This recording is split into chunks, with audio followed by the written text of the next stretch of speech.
মই যেতিয়া first cooking কৰিবলৈ শিকিলোঁ মানে মেগী আৰু কণী বইলৰ কথা কোৱা নাই দেই তাতকৈ অকণমান এডভান্স লেভেলৰ যেতিয়া কুকিং শিকিলোঁ তেতিয়া মাহঁতক এই পনীৰৰ ৰেচিপিটো বনাই খুৱাইছিলোঁ খুবেই চিম্পল হয় ক'ৰ পৰা শিকিলোঁ মনত নাই কিন্তু ক'ৰবাত চাগে ভিডিঅ' বা ইউটিউব চাই শিকা হ'ব লাগে একজেক্টলি মনত নাই কিন্তু বিৰাট টেষ্টি হৈছিল এনেকৈ তেল অকণমান দি পেলাই পিঁয়াজ বিলাহী কেঁচা জলকীয়া নহৰু আৰু এনেকৈ কাজু আৰু কিচমিচ দি পেলাই ভাজি পেলাই এইখিনি মানে অকণমান ঠাণ্ডা কৰি পেষ্ট কৰি লওঁ তাৰপিছত একেটা তেলতে মানে আৰু অলপ তেল দি পেলাই এই মছলাখিনি নিমখ দি পেলাই অকণমান এনেকৈ ভাজি থাকিম তাৰপিছত ইয়াতে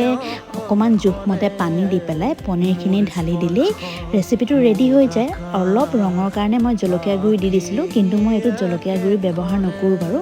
পনীৰখিনি দি দিলে ৰেচিপিটো একদম ৰেডি হৈ যায় খাবলৈ বিৰাট টেষ্টি হয় আপোনালোকে এবাৰ ট্ৰাই কৰিব পাৰে আজিলৈ আহিছোঁ বাই